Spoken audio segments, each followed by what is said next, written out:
Hey guys, welcome back to the channel. Tonight I have a very special episode with two of my very best friends and also my medical school classmates. They're going to help me answer some questions that you guys sent in about life of a med student and our journey into medical school. So I hope you guys enjoy it, and they're going to introduce themselves. Hey guys, my name's Becca. I'm one of Jasmine's really close friends. I am here at medical school with her in Indiana. I'm from Florida, from the Tampa Bay area. I'm just excited to talk to you today. Hey guys, my name's Grant. I am actually from Indiana, so the Hoosier State. So IU School of Medicine was my dream school. Looking forward to speaking to you all, and hopefully you can gather something from this. All right guys, so I have the questions sent in. How did you answer the quotations, why do you want to become a doctor? We've all answered this question. This is the question you have to answer for your personal statement into coming into medical school. Definitely take some time and think through a thoughtful answer, because admissions committees have heard probably every answer you can come up with at some point in time. The key is just to be honest to yourself and embrace the reasons that you think were important for going into medicine. So for me, I've always wanted to live a life of purpose, and there are a few things in life that can give you as much purpose as that of helping somebody live a better life. That was something that was always a draw for me, because I don't know that you can get more purposeful than saving somebody's life. As I've continued in medicine, I found that that's more and more true every day. Which rotation did you enjoy the most? So we have not finished all of our rotations yet. I have 3 more to go. So far, my favorite rotation was family medicine. I got out and went in at decent times and got to do some procedures, and I really liked my family physician. He was really down to earth, let me take the reins on a lot of things like pap smears and getting to talk to the patient. I really enjoyed my time there with family med. My experience through the clinical rotations has been, in the beginning it said that pediatrics is off my list. So, I narrowed it down. Okay, nothing with peds. So I'm in the adult world. What can I choose from that? But, having done my pediatric rotation, my mindset changed. I found that I really enjoyed working with kids and the atmosphere of working in a pediatric office. It just seems like a happier place. My experience with pediatrics really has influenced what I think I want to do with my career. And that's the power of doing clinicals and coming in with an open mind and really approaching it as if it's something you might want to do. And by the way, I hated family medicine, so I'm glad that Jasmine had a good experience, but that kind of speaks to the differences. Thank God people want to do it, and but it's just not for me. We don't need you. Just kidding. Hated babies. You both know I hated babies.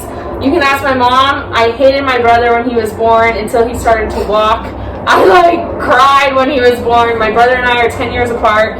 So I chose the NICU as my inpatient rotation because I wanted a challenge and I wanted something that would be different, because you're in medical school to learn. And turns out I love neonatology. I love the NICU. They're cute, and you just give them time and patience, and they grow and they get better. And I think that's what I enjoyed about it, is because they usually get better. Some cases where that doesn't happen, but a majority of the time, they just need time and they will get better. What do you wish you were told before you went into medicine? Okay, so I actually was still told this, but I wish I was told more. They used to say, when you're in college, you're drinking from a water fountain. When you go to medical school, you're drinking from a fire hydrant. That literally is the truth. You will study a little in college, or maybe you have to study a lot. But when you go to medical school, the information just comes at you and comes at you and comes at you, that you always feel like you're playing catch up. I don't know how to prepare for it. You're just gonna jump in the pool and learn how to swim on your own. Yeah. But don't be afraid, just do it. I think that somebody would have prepared me more for the fact that medical school is a full-time job. Doesn't allow you to live your 20s the way that a lot of your peers do. And so it's a sacrifice. Just be prepared to really be married to medicine for a good decade of your life. There is a light at the end of the tunnel, so just stick with it. What is your favorite part about being a doctor/medical student? So my favorite thing about medicine is the social aspect of it. I love creating relationships with people and continuing on from there and helping them. I'm going to add on to Jasmine's. I enjoy making the relationships, but not only with my patients, I enjoy making them with the staff that I work with. I've learned so much about how it's really team involved. I'm at the VA right now, and there's a pharmacist who is constantly updating us on every single patient's med list. She can even put in like feeds. She works with a dietitian. It's really neat because then you'll be walking down the hallway and see, oh, hey, Jeremy, and you grow relationships amongst your colleagues. My favorite part of medicine more so is the detective work that's at play. You know, you spend a couple years of your life learning about the human body. The fun part's being able to apply it to patients and coming right with the right diagnosis, finding out what's wrong with the patient and telling them, yeah, we can do something for you. The diagnostic process is a lot of fun, working through problems, and that detective work is really cool. What mistakes did you make early in your career or in medical school? Medical school is very hard, and I didn't think it'd be that different from undergrad, but it is extremely different, and I kind of struggled in the very beginning with test taking and those test taking skills and wasn't getting the grade I wanted. I wasn't used to it, you know, like they always say, you're used to being an A student and then you get to med school and you're like an average student, so it really hit me in a certain way and I had to change up my whole kind of study routine. You just learn to roll with the punches. My mistake was kind of secluding myself in the beginning. Don't be afraid to ask for help. Don't have your pride so high that you should ask for help from time to time. Yeah, I don't remember making any mistakes. One of the mistakes that I probably made was lack of understanding that coming into an exam or a topic, you know, in undergrad or high school, you get to the point where you know everything that there is to know about a certain topic before you take the test. But, you know, in medical school, like we talked about earlier, there's so much information that there's just not enough time to know everything. So if you get so caught up in knowing all of the small details, you miss the big picture. There's just too many small details to know. Do you know of any upcoming programs or events that high school or college students can participate in? And what courses in high school do you suggest for someone going into pre-med? In regards to the programs, there's this really cool program that is new. It started this year. It's completely high school student led. So this is for high school students. It's called Patho Knowledge. I participated in it this year. It consisted of about 30 students this year. Every week we went through a body system, cardiovascular system. I went through internal med, gave a talk about that. It's completely free and all you have to do is apply. So you guys should really look out for the applications. Go follow them on Instagram. It's called Patho Knowledge. Really, really great program. I recommend it if you're in high school. I'm just going to address the classes you should do in high school. Medical terminology was the best. I learned so much from my high school medical terminology class than I did from my undergrad. You won't actually have to relearn it, and you just take the credit in college and get a credit for it, which is great. 2, just do whatever you want. Like, do a Spanish class, do a French class, do something different, do whatever interests you. It doesn't have to be pre-med. My sophomore year of high school, I was nominated by one of my teachers to do this National Youth Leadership Forum in Medicine, which is something that they do every year, and there's medical colleges around the country that host high school students specifically for a 10-day experience where you interact with other high schoolers that are interested in medicine. I'm not sure if it's available nationwide, but a lot of high schoolers are starting to use this Project Lead the Way, which was a course series, one every year, that was a medical series, and every year kind of built on the previous year. College, there's an organization called MedLife, which is national. MedLife Experience? Is that what it is? It's my channel. Oh. Fake. Well, there's an organization called MedLife. I think one of the best things you can do in high school or college is scribe, because you can learn the medical terminology.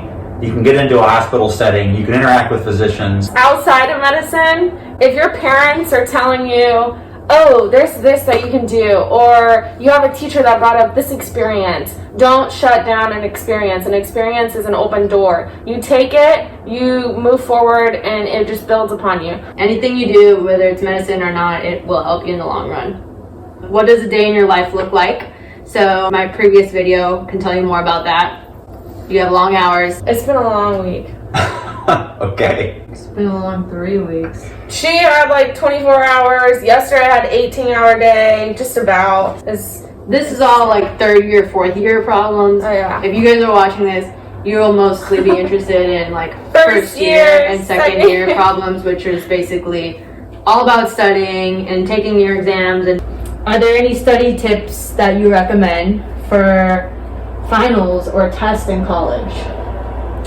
I have a study tip I recommend for tests anywhere, and that is, if you can't teach material to somebody else, you don't know it well enough. Saying concepts out loud and explaining it to yourself step by step, it allows you to really better understand things than reading something off of a page, and it's more interactive. So get up, move around, talk things out, and I promise you'll see better results. How much clinical experience did you have before applying to medical school, and how were you able to balance all of this during undergrad?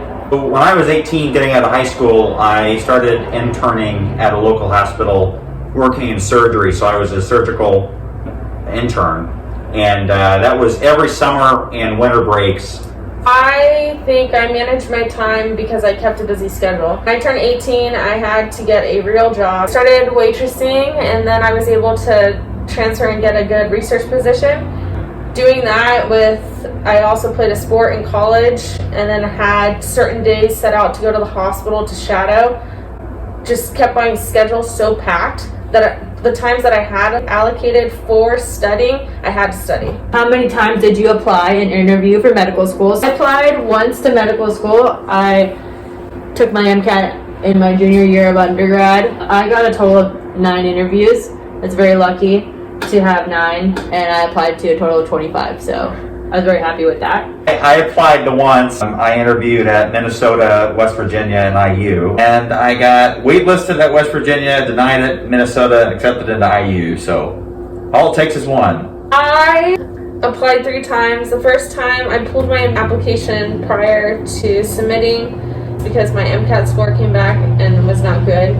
I took my MCAT 3 times. Second time around I applied, I got waitlisted at Chicago. Third time around, got interviewed again by those same schools, got waitlisted at Chicago, and Geisinger rejected me. And then Kalamazoo called me for a phone interview. And then IU called me, and I got accepted within a month and a half. What is the best way to study for the MCAT? So MCAT's challenging. It takes a lot of self-directed studying. I use the Kaplan series, and so it came in this pack of 6 books. Each book was a different section of the MCAT. There were practice tests that were built into the package, and various ways to kind of practice your skills after you've learned some of the materials. Now, my recommendation is to give yourself at least a 2-month block to really dedicate to it. Like Grant said, you need to take questions. You're going to look at the books and you're going to think, oh my gosh, I don't know this. I don't know this. I need to review this again. Why don't I have this down? Just stop. Stop wasting your time. Do practice questions. The only way you're going to get better is by doing practice questions. do you want to scoot over your not the screen? Because you keep on scooching over. I've not moved.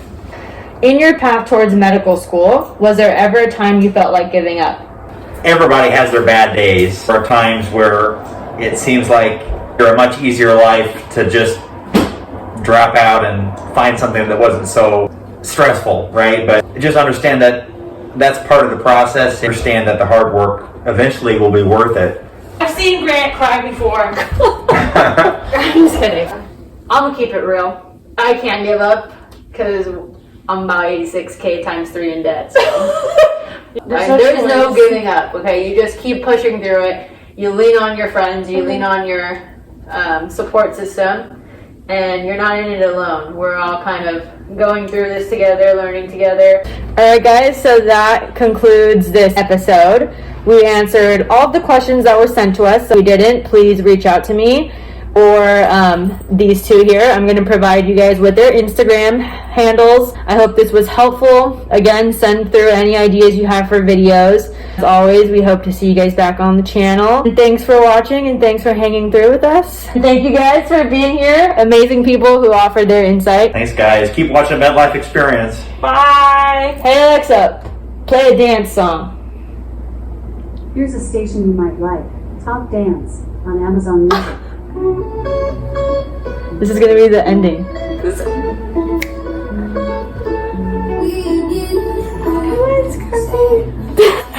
Okay, that's good.